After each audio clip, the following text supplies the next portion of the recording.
আসসালামু আলাইকুম। আমি Mahmudur Rishad all in one Bogura শেরপুরের পক্ষ থেকে বলছি। আজকে আপনাদের মাঝে একদম সার মুক্ত এবং ফরমালিন মুক্ত কিছু সবজি নিয়ে চলে আসলাম, হাজির হলাম। তো এই সবজিগুলো হচ্ছে একদমই আমার হাতে বা আমার হাতে করা, এবং এটা কিন্তু একদম প্রাকৃতিকভাবে বেড়ে ওঠা মানে এই সবজিগুলো। তো সেগুলো নিয়েই আজকে আপনাদের মাঝে উপস্থিত হলাম আর কি।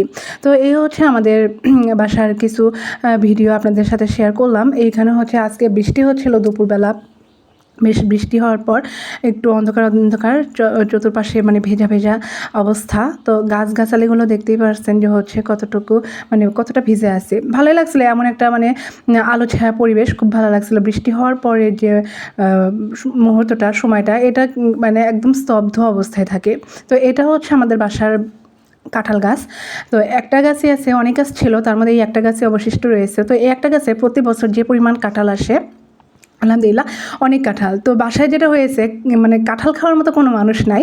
তো গাছে অনেক অনেক অনেক কাঁঠাল। আর এখানে আমি কিছু এলাচি, সাদা এলাচি গাছ গেড়েছিলাম, আর তার পাশে একটা পাতাবাহারের গাছ দেখতেই পারছেন। তো কাঁঠাল দিয়ে পুরো গাছটা ভরে গেছে, পুরো গাছটাই কাঁঠাল দিয়ে ভরে গেছে আর কি। তো অনেক মাশাআল্লাহ অনেক অনেক অনেক কাঁঠাল হয় প্রতি বছর, এই গাছটাতে অনেক কাঁঠাল হয়। বাসার কেউ তেমন একটা কাঁঠাল খায় না, তো আশেপাশে যারা আছে সবাই মিলে কাঁঠাল খায় আর কি। আর এটা হচ্ছে আমাদের বাসার লিচু গাছ। লিচু অনেক এসেছিলো, কিন্তু যেটা হয়েছে পাখালি আর হচ্ছে বাদুড়ে খেয়ে শেষ করেছে। অবশিষ্ট রয়েছে কয়েকটা অনেক উঁচুতে, একটু একটু হয়তো বা দেখতে পারছেন পাতার ফাঁকে ফাঁকে দুই একটা করে, কিন্তু লিচু দেখতেই পারতেছেন সবাই। আমি মানে মানে গাছটা অনেক উঁচুতে, তো যার কারণে হয়তো বা কাছে যেয়ে বা ওইভাবে দেখাতে পারছিলাম না, দূর থেকে দেখাচ্ছিলাম। আর এটা হচ্ছে আমাদের বাসার সামনে একটা বিশাল বড় কৃষ্ণচূড়া গাছ।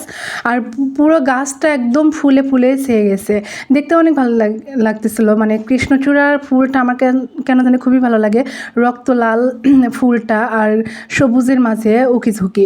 তো এই হচ্ছে আমাদের বাগান। তো এইখানে প্রচুর ঘাস হয়েছে, আর যেটা হয়েছে আমি কিছু গাছ গেড়েছিলাম, তো সেই গাছগুলোতেই মানে সবজিগুলো হয়েছে।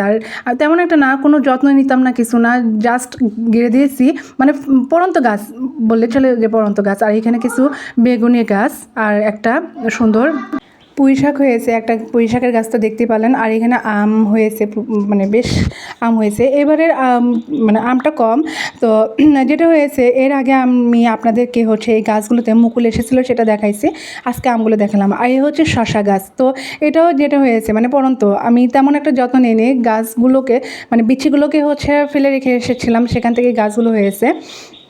তো আবারও চলে যাচ্ছি আপনাদের সাথে মানে বেগুন টালে। তো বেগুনের ফুল আসছে, দেখতেই পাচ্ছেন বেগুনের ফুল। তো এটা কেন যেন ঝরে গেছে, আমি হাত দেওয়ার সাথে সাথে মানে ঝরে গেছে। আরও কিছু ফুল এসেছে, দেখতেই পাচ্ছেন। এটাতে হয়তো বা বেগুন হবে, কেননা এটা খুব শক্ত বোটা হয়েছে আর কি। অনেক মানে ফুল এসেছে। আর আলহামদুলিল্লাহ যে আমি গাছগুলো গেড়েছি আর সেখানে যে এইভাবে ফুল আসছে, এটা হচ্ছে লাউ গাছ। লাউ গাছটাকে আমি কোনো জানালা দিইনি, মাটিতেই দিয়েছি। আর এখানে দেখেন একটা লাউ এসেছে, ছোট্ট একটা লাউ এসেছে, আর ফুলে এসেছে অনেক। তো এখন যেটা হয়েছে, এইখানে হচ্ছে আমার খুব শখের একটা শিউলি গাছ। এই গাছটা আমি অনেক কষ্ট করে এতটা বড় করেছি আর কি। আমার খুব পছন্দের শিউলি ফুলটা, আমার একটা পছন্দের ফুলের তালিকায় রয়েছে। তার এই হচ্ছে বরবটি গাছ। তো বরবটি ধরেছে আলহামদুলিল্লাহ। এই গাছটা মানে একদম মরে গিয়েছিল, যেটা হয়েছিল কি অনেকগুলো বিচি গেড়েছিলাম, তার মধ্যে একটা গাছ হয়েছে, আর একটা গাছেতেই অনেক বরবটি হয়েছে, দেখতেই পাচ্ছেন। আলহামদুলিল্লাহ বরবটি কালারগুলো কিন্তু অনেক সুন্দর হয়েছে। একটা গাছেই আলহামদুলিল্লাহ অনেক অনেক অনেকগুলো। যাই হোক, সার ছাড়াও যে এত সুন্দর ফলন হয়েছে বা এত সুন্দর সবজি হয়েছে অকল্পনীয়। মানে এই গাছটাতে যেটা হয়েছে, আশেপাশে দেখতেই পাচ্ছেন অনেক কাঁটাযুক্ত গাছ জন্ম নিয়েছে, তার মধ্যেই এই গাছটা হয়েছে। আর দেখতেই পাচ্ছেন কালারগুলোও কিন্তু অনেক সুন্দর।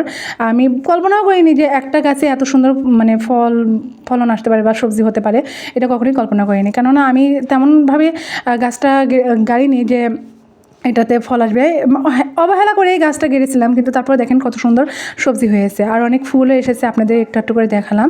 আর এই বরবটি কালারটা কিন্তু অনেক সুন্দর লেগেছে। আর এখন যেটা হয়েছে, আমাদের দেশে মানে বগুড়াতে এই শাকটাকে বলা হয় সাঞ্চির শাক। এই শাকটা মিষ্টি মিষ্টি, ভাজি করলে খুবই মজা লাগে। আপনাদেরকে রিভিউ দেবো, আমি যে শাক লতাপাতা এবং গাছের সবজি উঠাইছি এটা নিয়ে আপনাদেরকে একটা ভিডিও দেখাবো আর কি। তো যাই হোক, এই সবজি মানে গাছের যে শাকগুলো, এটা কিন্তু পরন্তভাবে হয়। তো আমাদের বগুড়া অঞ্চলে বা হচ্ছে শেরপুরে এই শাকটা সবাই অনেক অনেক অনেক পছন্দ করে। শাকটা খেতেও অনেক সুস্বাদু, আর সবাই তো জানেন যে হচ্ছে শাকে অনেক পুষ্টি আছে। তো আমি একটু একটু করে তুলছি। আর এটা হচ্ছে মিষ্টি আলুর শাক।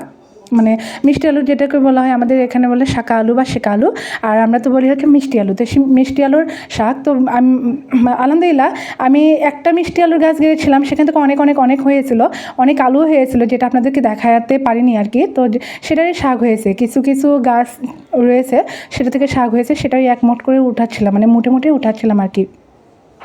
তো এগুলো সব ভাজি করা হবে।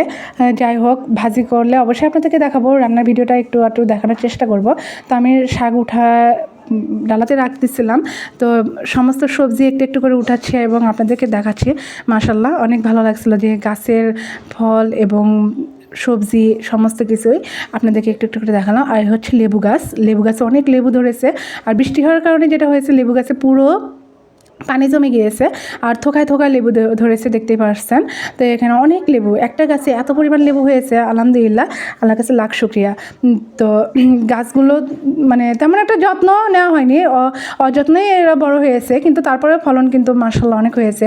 গাছের সবজি এটা পুরোটাই কিন্তু ফরমালিন মুক্ত, কোনো রকমের ফরমালিন নাই, একদম ফ্রেশ। এখানে কিন্তু কোনো রকমের মানে সারও ইউজ করা হয় না।